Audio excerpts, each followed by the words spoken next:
साईं अॼु छा था पढ़ायो? आंगूठो मारो। साईं आंगूठा पढ़ंदा आहिनि छा?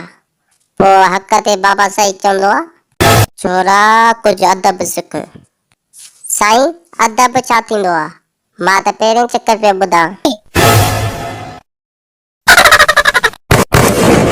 छोरा हिकिड़ो चंबो हणंदोसीं मुंहुं भॻी पंदी वाया था। साईं वाया तो थोरी आहे, मां त अशराफ आं। बाबा चवंदो आहे लखन। साईं वरी छा थियो? साईं शादी करण खां पोइ मज़ो ईंदो आहे या न? बाबा चवंदो आहे त शादी करण खां पोइ सियारे में ॾाढो मज़ो ईंदो आहे। इहा ॻाल्हि सही आहे?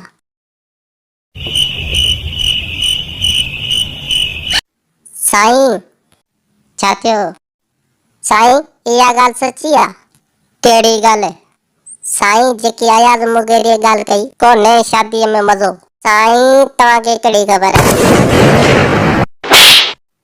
वाया था उस्ताद साईं ॻाल्हाइबो। साईं तव्हां त छड़ा आहियो, तव्हांखे कहिड़ी ख़बर आहे?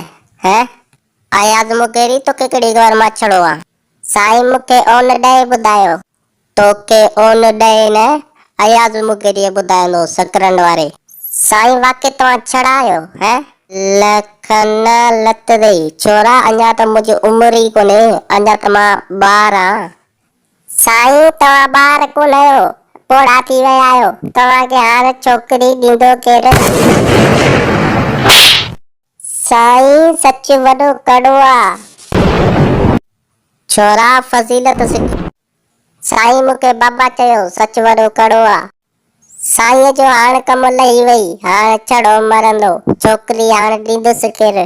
छोरा अञा मां ॿार आं, पोड़ो कोन आहियां थियो। साईं सभु ख़बर आहे पुलिस खे। लखन केरु आहे? कंहिं कयो? साईं खंघ अची वई। छोरा सुधरी वञ, सुधरी वञ। साईं सुधरियल त आहियां। छोरा सुधरी वञ इज़त सां। साईं मां सुधरियल आं, इहा ॻाल्हि यादि रख, सच हमेशा कड़ो हूंदो आहे। अयाज़ मुगेरी तो सही चयो, सच हमेशा कड़ो आहे। हाणे केॾां वञूं? ए मुंहिंजा मौला मूंखे जल्दी मार, छुटे जान मुंहिंजी। छोरा घणो पियो ॻाल्हाईं? साईं ॻाल्हायूं न, बाक़ी छा कयूं तव्हां ई ॿुधायो। साईं तव्हांजी शादीअ लाइ मूंखे हिकिड़ो गानो यादि अची वियो आहे, ॿुधायां?